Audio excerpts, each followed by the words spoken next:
Today on the newscast, find out why Israel should be very concerned about Russia's invasion of Ukraine and what comes next.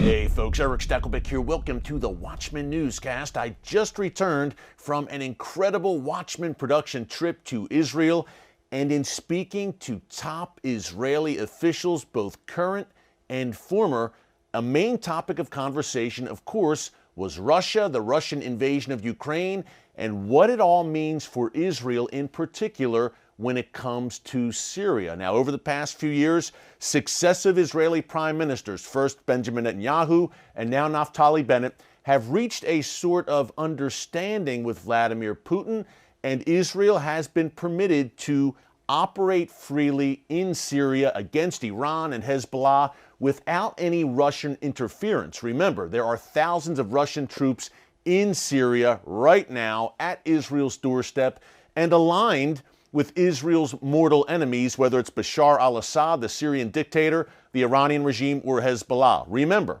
Vladimir Putin, Russia, they are shoulder to shoulder with these radical anti-Israel forces in Syria, again, a stone's throw from Israel's Golan Heights. And as Iran and Hezbollah have continued their march towards the Golan first, and secondly, attempted to transit advanced weapons through Syria into southern Lebanon, into the hands of Hezbollah to be used against Israel, Israel has said, no way. This is a red line that we will not permit. So you have seen hundreds of Israeli airstrikes against Iran and Hezbollah inside Syria over the past few years, again, under the watchful eye, I guess you would say, of Russian forces right there in Syria. There has been this understanding between Putin and Israeli prime ministers, but folks, I am very concerned, and I brought this out in my interviews last week with Israeli officials.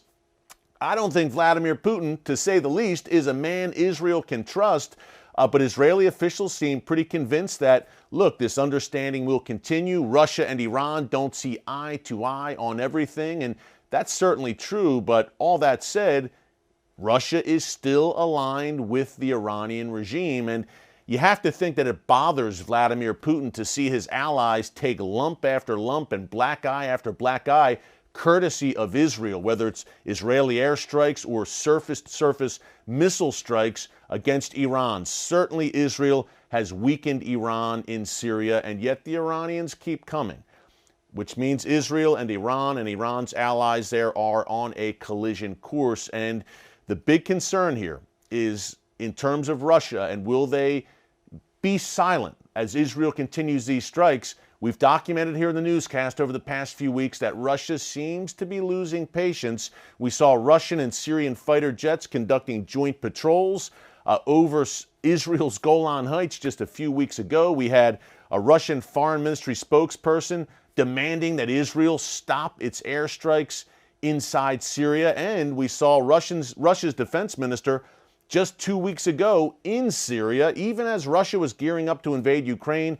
Russia's defense minister in Syria meeting with Bashar al-Assad in advance of the largest Russian naval drill in the Eastern Mediterranean since the Cold War, again, right at Israel's doorstep. Folks, I say all that to say that Russia is in the Middle East, in Syria, to stay. Vladimir Putin doesn't have any plans to go anywhere. Why should this concern Israel? And why did I believe in my interviews last week that there should have been a bit more concern? Well, right now, as Putin flexes his muscle in Eastern Europe, if and when Putin gets what he wants, will he be emboldened? Will he look first of all to the Baltic states, Lithuania, Latvia, Estonia? Will he look to Poland? Will he drive south? That's the big question. Will he feel emboldened in the Middle East as well?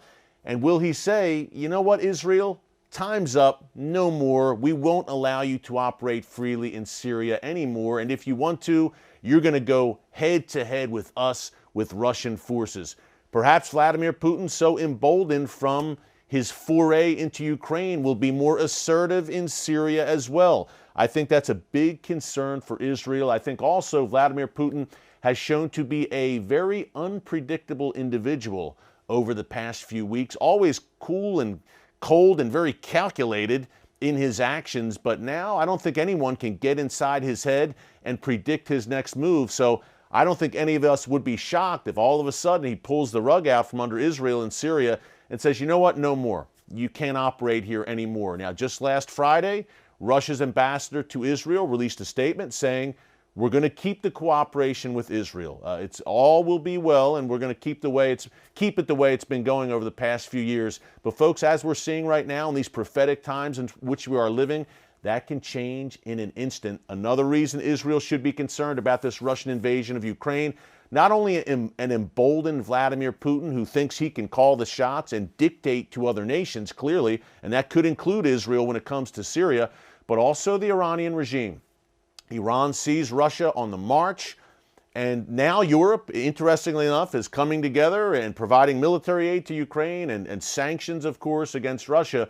But it may be too little too late. And Iran is seeing the reaction from the West and seeing how Russia reacts to that reaction, how Russia handles it.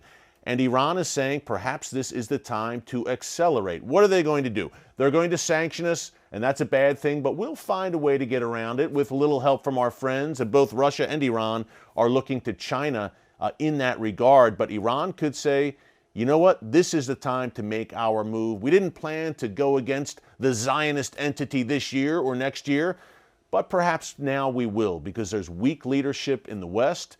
They're distracted by Russia, obviously, and even China. All of a sudden, the Middle East is an afterthought to Western leaders to an extent, and now is the time to make our move. So I think Israel needs to be very concerned about that as well. Iran and its proxies seeing a prime moment to make their move against the Jewish state. Not only that, look, Iran, well, yes, there are some differences clearly between Iran and Russia, difference of goals, but aligned very closely in Syria. And at the end of the day, Russia is an ally of Iran. And Iran might feel like it has a freer hand to operate as well if Russia comes out of this Ukraine conflict even stronger than before. This also has an impact that Israel should be concerned about when it comes to the Iran nuclear deal and those ongoing talks in Vienna. Remember, Russia and China on the side of Iran in those talks. And as everything's unfolding in Eastern Europe and the world's attention is focused elsewhere, there is a very good chance we see a new Iran nuclear deal go into effect in the coming weeks.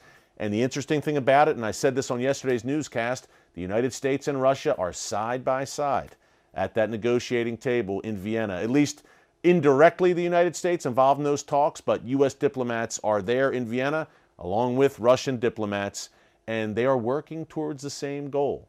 As much as they are opposed to each other on Ukraine, they both agree that appeasement, in America's case of Iran, is a good thing. And as an American, that's sad to see the U.S. driving for this new nuclear deal, but certainly another concern of Israel, and the ultimate concern from a prophetic sense, we've talked about it a bunch here on the newscast, is that war of Gog and Magog that the book of Ezekiel, chapters 38 and 39, lays out, which seems to suggest that Russia will head a, quote, latter days confederation of nations, including Iran, that comes against Israel. The good news is they don't get very far, and God Almighty intervenes, and that invasion force is no more. But these are the times that we are living in. The prophetic chess pieces are moving on the board. We're watching all of it very closely here for you on the newscast. Reminder tomorrow, speaking of the prophetic implications and Russia and Israel and that relationship, and they've had a good relationship over the years, but again, tinderbox in the Middle East and anything could turn, and Putin is very unpredictable. But we're going to talk about the natural gas factor on tomorrow's live stream. Join us at 4 p.m. Eastern Time. We'll go from 4 to 5 p.m. Eastern Time right here on the channel. We will take your questions. Could Israel become a natural gas supplier to Europe? And what would Vladimir Putin think about that? Very interesting topic on tomorrow's live stream. Please join us 4 p.m. Eastern Time. Until then, thanks for joining us today. God bless you. And remember, never hold your peace.